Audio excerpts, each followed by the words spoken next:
There's so much to consider when we are preparing to gather, whether that is at a friend's house or if it is in another country or another state or even a play date with your child at the park.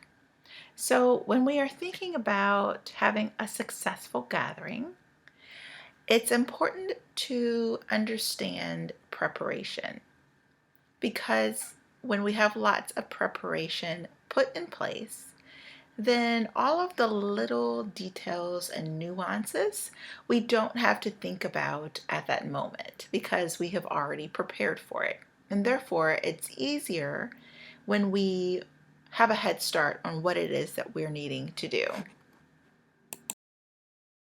Hey there, mamas. Welcome to the Mom Care Coach podcast. And I am your host, Victoria Mattia. I am a certified life and health coach, certified international counselor, and also a homeschooling autism mom and former autism clinic director. I know that you are struggling with holding healthy boundaries around time management, constantly getting less than adequate sleep, and managing deep exhaustion and overwhelm. And you are praying to find a way to have more energy throughout your day. Well, friend, you have come to the right place. In this show, we will talk about how you can guide yourself through a process of self-care strategies that will lead you to the health solutions that you as an autism mom have been searching for, and how providing for your 4 intentional needs, sleep, movement, nutrition, and mindset, can help you avoid burnout. So grab this morning's leftover matcha or pour another cup of your homemade kombucha and pull up a chair and let's have a chat on how these health solutions can change your life.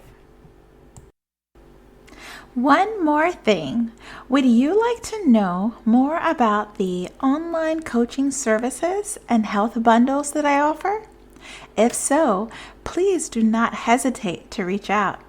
My email is mindfulwellnessforautismmoms@gmail.com. Again, mindfulwellnessforautismmoms@gmail.com. And of course, it's also listed in the show notes. Thank you, and I look forward to hearing from you. Now on with our show. Hey, everybody. This is Victoria Mattia, and you are on the Mom Care Coach Show. Thank you so much for tuning in today. If this is your first time, you are welcome here. And please go back and listen to some of those earlier episodes because it gives you a really great idea about what this show is all about. We focus on our 4 intentional needs, and we also focus on the ABCs of being an autism mom when it comes to self-care. So today, I want to give you 4 tips, okay, for helping you when you are arriving at family gatherings that's going to have food, okay? So we want to focus on these tips because they are what can really help us thrive and what can really help us keep to our 4 intentional needs.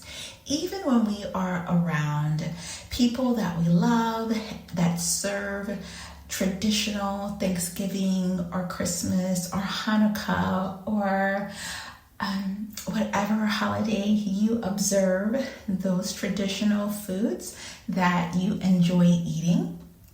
But having the right mindset, honestly, is really so pivotal when it comes to making sure that you are adhering to those 4 intentional needs. Now, as a recap, last week we talked about how to stick to those 4 intentional needs while we are traveling. And by the way, I am in a different location, so if my voice sounds a little bit different, that's the reason why. But I still wanted to give you guys a really proper recording. So please show me grace. So let's get into those tips. So last week we really talked about when you're traveling with the 4 intentional needs, talking about sleeping arrangements so you're not making other people feel uncomfortable if you're trying to develop a really solid morning routine or nighttime routine. We also talked about having proper and appropriate boundaries, how to take time for yourself when you are not at home, and then also spending time with your children, especially ones that have a diagnosis of autism, helping them to feel calm, helping them to have some kind of normal that they're used to, especially when, if you are like me, you have a child that really thrives on routines and boundaries. Okay, so that first tip for today, I want to talk about, even before you get to that family gathering, do a little bit of research on what your favorite foods are. So if here in America, a typical Thanksgiving dinner includes turkey, green beans, mashed potatoes, cranberry sauce, pumpkin pie, sweet potato pie, macaroni and cheese, some kind of greens for some people, maybe some salads, all kinds of different things. Maybe you eat pork, or you're from a family that eats pork, so that may also be included. And if you're trying to adhere to a more healthy meal and meal plans, then let's talk about how we can do that. So one of the things that's really helpful is think about what it is you love to eat. So out of that typical recipe menu plan that you know that your family members or your friends are going to have on there, what are some of the things that you would love to eat, but you want to make it healthy? Okay, so that's the first thing. The second thing, if you don't know, why don't you call up whoever is hosting the gathering and just say something. Hey, I just want to remember, I'm getting so excited to see you guys, and I just want to remember some of those yummy meals that you are planning to have, or some family member is bringing, and I just want to get excited. And that's a polite and sweet way that you can just kind of introduce that as, hey, I want to know what to expect. Okay, so that's one thing. Think about what it is that's going to be there. And then I have been vegan for over 30 years, or plant-based over 30 years. There have been times, like when I was pregnant, I did have meat from time to time. But I was still definitely plant-based. So that is something that is different from the family that I grew up in. So my family, we are my parents and their siblings. There's lots of siblings.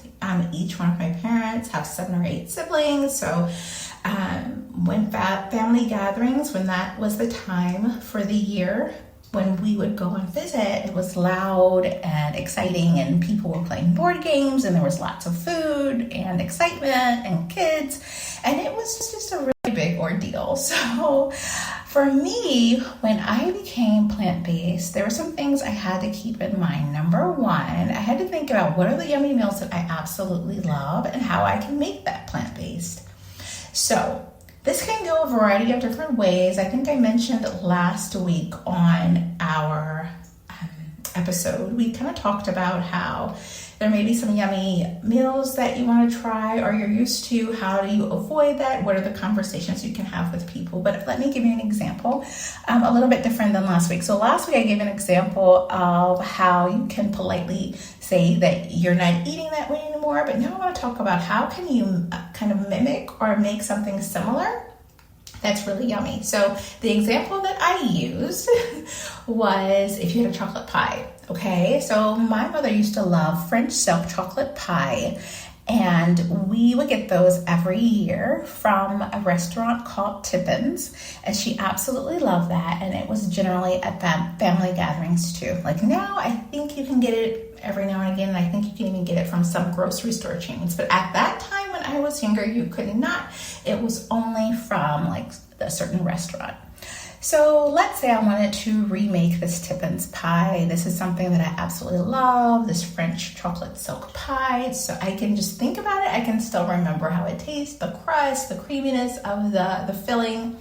So if I wanted to do that, I can do a little bit of research and I can remember what were some of the main flavors and textures that constituted this particular pie. And so I can make my own. I can do some Okay, so I can do some research on that, and then I can figure out how I could possibly make this myself and bring it. That is one option.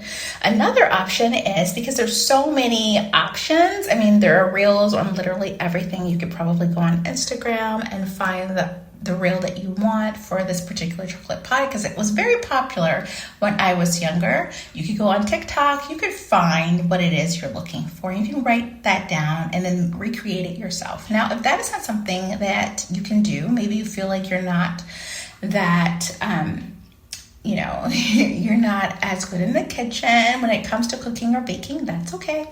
There are other options as well. You can think of some other tasty treats that you could create, whether it be a raw version where it's a simple, like no-bake pie, or it could be some other recipe that still has that sweetness and the deliciousness that you would enjoy. So taking our example of the chocolate pie, maybe what you could do is think about some other chocolate treats that you enjoy.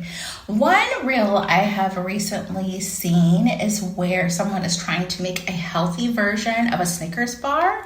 And so they took a date, like a medjool date, and they took a pecan and open the medjool date, put the pecan on one side, and on the other side of the date, they put a little bit of peanut butter or almond butter, and then they closed the date up, and they dipped it in some cacao chocolate sauce that they made, and then they froze it. Now, I've not tried this myself, but it sounds really tasty.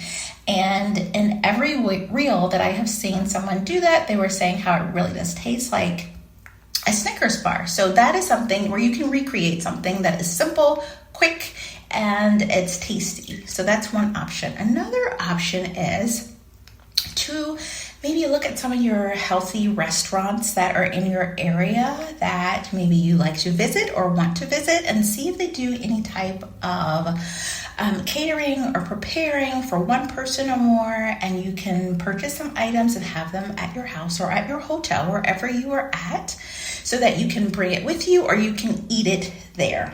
Okay, so that's one option. Another option is so tip number 2 would be making sure that you are drinking enough water. So tip number 1 was to do your research on what it is that you're wanting to eat at these yummy family gatherings in a healthy way, because one of our 4 intentional needs is nutrition. And then the second tip has to do with drinking enough water. Why is this important? Because if you go to a family gathering and you're trying to avoid certain foods, it's a little harder if your tummy is really hungry, okay? So if you're drinking enough water before you show up, and maybe you've had a couple snacks, then you're going there and you're not starving, right? So it's gonna be a little bit easier for you to practice a little more self-control.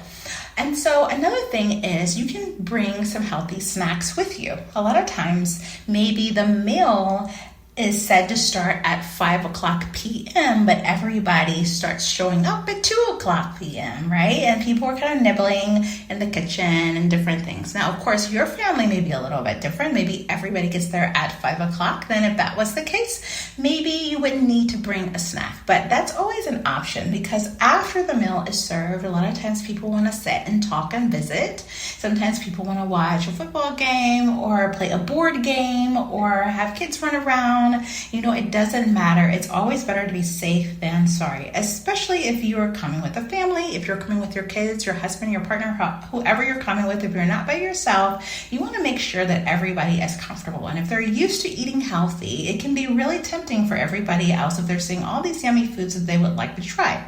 So bringing snacks is really important. Eating before you come, maybe a snack or 2, drinking tons of water, and doing your research.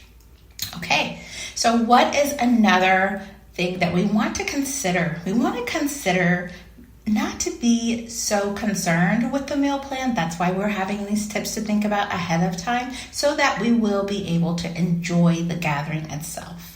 Being able to be around your friends and family that you absolutely love at a time of year that you're wanting to be there is a very special thing. So that is something that we must remember. We must remember to keep the main thing the main thing. The reason why we as humans come together is so that we can be in connection and to enjoy spending time with those that we love. And then number 4. So We want to think about having enough water, maybe having a snack or two before we arrive, and then also bringing some snacks. And then also we want to make sure we want to gather and enjoy the connections that we have. And that was number 3. And then number 4, this is something that people often overlook when they're going to gather, okay? So if you are trying to avoid sugar and grains, then keep that in mind when you're bringing your snacks, and maybe even bring some monk fruit powder or some stevia drops, like liquid stevia. It comes in 2-ounce bottles, 4-ounce bottles, so it can quickly be easy to pack with you. I have a tickle in my throat. So another thing is the salt that you like. Maybe your family chooses typical table salt. So maybe you want to make sure that you are having Himalayan sea salt or black salt or real salt by Redmond's. I think it's called Redmond's Real Salt. So thinking about these different things that you like to put on the food, whether it is your sweeteners, your salts, if there's special seasonings that you want to make sure that you're avoiding GMOs in this seasonings. Sometimes, if you're at family members that are not aware of the healthy lifestyle that you're on, then maybe they use particular additives or spices or sauces that have gluten in it or has GMOs in it or has MSG in it.